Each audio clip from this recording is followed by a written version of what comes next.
நீங்கள் ஆவலோடு எதிர்பார்த்து காத்திருக்கும் உங்கள் அபிமான நடிகை செல்வி சுகன்யா அவர்களை அன்போடு மேடை கலைக்கின்றேன்.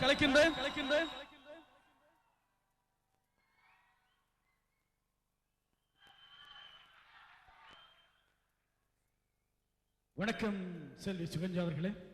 வணக்கம். மக்கள் மண்டபம் நிறைந்த மக்களோடு இந்த அரங்கிலே உங்களை பார்த்து ரசித்துக் கொண்டிருக்கின்றார்கள். ஆனால் நீங்கள் அவர்களை பார்க்க முடியவில்லை, அப்படித்தானே? சரி சுகன்யா அவர்களே, பாரிஸ் மாநகருக்கு இதுதான் முதல் முறையாக வந்திருக்கின்றீர்களா? இல்ல, 3 வருஷத்துக்கு முன்னால டான்ஸ் பண்ணிருக்கேன். 3 வருஷத்துக்கு முன்னால நீங்க டான்ஸ் பண்ணிருக்கீங்க. ஆமா. யார் கூட பாரிஸ் நகரத்துக்கு வருகை தந்திருக்கிறீர்கள்? நான் ஆக்சுவலாக ஒரு மியூசிக் ட்ரூப்போட வந்தேன். மலேசியா வாசுதேவன் உங்க கூட வந்தோம். நான், விவேக், அதுக்கப்புறம் விசித்ரா, யுவராணி, சுரேந்தர் பாடகர், அப்புறம் ஷோபா, இப்படி நிறைய பேர் வந்தோம். நிறைய பேரோடு பாரிஸ் மாநகருக்கு வருகை தந்தீர்கள்.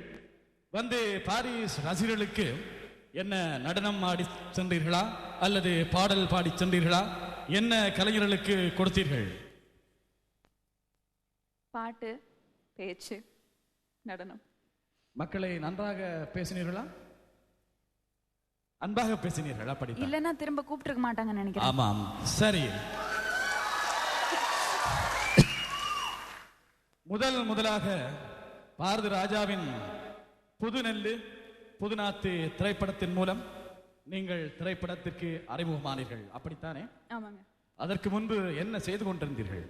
ஸ்கூல்ல படிச்சுட்டு இருந்தேங்க. டான்ஸரா இருந்தேன். அதனால நிறைய டான்ஸ் பெர்ஃபார்மன்ஸ் கொடுத்துட்டு இருந்தேன். எப்படி நீங்கள் பாரதி ராஜாவிற்கு அறிமுகமானீர்கள்? ஸ்கூல் படிக்கும் போதே நிறைய டான்ஸ் பெர்ஃபார்மன்ஸ் கொடுத்துருக்கேன். இந்தியாவில் மட்டும் இல்லை, வெளிநாட்டில் எல்லாம் பெர்ஃபார்ம் பண்ணியிருக்கேன். நான் படித்த ஸ்கூல் வந்து கலாக்ஷேத்ரா, அங்கே டான்ஸும் படித்தேன். அப்போது 10th ஒரு 13வது வயசில் ஃபெஸ்டிவல் ஆஃப் இந்தியா ரஷ்யாவில் நடந்துச்சு. அப்போ முதல்ல கிரெம்லினில் டான்ஸ் பண்ணியிருக்கோம். அதுக்கப்புறம் 88ல் இன்டர்நேஷ்னல் டான்ஸ் ஃபெஸ்டிவல் ஜெர்மனியில் நடந்துச்சு. அங்கே பெர்ஃபார்ம் பண்ணியிருக்கோம், இந்தியாவை ரெப்ரசென்ட் பண்ணி. இது மாதிரி நிறைய டான்ஸ் காம்படிஷனில் பெர்ஃபார்மன்ஸில் ஃபர்ஸ்ட் ப்ரைஸ்லாம் வாங்கியிருக்கேன்.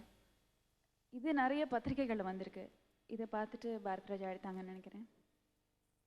இதுவரையிலே 50க்கும் மேற்பட்ட திரைப்படங்களிலே தமிழ், மலையாளம், தெலுங்கு, கன்னடம் போன்ற திரைப்படங்களிலே நடித்து பெருமை சோத்திக் கொண்டிருக்கும் நீங்கள் ஹிந்தி திரைப்படத்திற்கு இன்னும் செல்லவில்லையா? நானா செல்லல, அவங்க அழைப்பு வந்ததுன்னா நல்ல படமாக இருந்தால் செய்வேன். இது ஹிந்தி மட்டும் இல்லை, தமிழ்லையும் அப்படிதான். நல்ல படமாக இருந்ததுன்னா, வாய்ப்பு வர்ற படங்களில் எனக்கு பிடிச்சது மட்டுமே நான் செய்வேன். உங்களுக்கு பிடித்தமான திரைப்பட நடிகர் யார்? சிவாஜி கணேசன் அவர்கள். நடிகர் திலகம் சிவாஜி கணேசன். பிடித்த நடிகை? நிறைய பேர் இருக்காங்க. யாருங்க? அப்பா அப்பா அப்பா என்று சொன்னால் அவர் நடிகர் திலகம் சிவாஜி கணேசனை தான் குறிப்பிடுகின்றார். நீங்கள் திருமணம் முடித்து விட்டீர்களா? முடித்து விட்டீர்களாவா? இன்னும் முடிக்கவில்லையா? நான் இன்னும் முடிக்கல. ஆம், நீங்கள் செல்வி என்றுதான் நான் அழைத்தேன். இன்னமும் திருமணம் முடிக்கவில்லை. நடிகர் விஜய் அவர்களை உங்களுக்கு தெரியும் தானே? தெரியும். அவரை தெரியாமல் இருக்குமா? நம்ம நடிகர் விஜய் இன்று லண்டன் மாநகரிலே வாழ்ந்து கொண்டிருக்கின்ற நம்ம ஒரு பொண்ண திருமணம் செய்வதாக இருக்கின்றார். உங்களுக்கும் இங்கு வந்து பார்த்ததிலே நம்மவர்களை யாராவது பிடித்திருக்கின்றார்? நான் ரெடி. இவங்க யாராவது தயாரா இருக்காங்களா சொல்லுங்க. என்ன விட இவருக்கு இன்ட்ரெஸ்ட் ஜாஸ்திங்க. எங்க அம்மா அப்பா விட இவருக்கு ரொம்ப ஆர்வமா இருக்காரு. சோ யாருக்காவது இன்ட்ரெஸ்ட் இருந்தா கேளுங்க.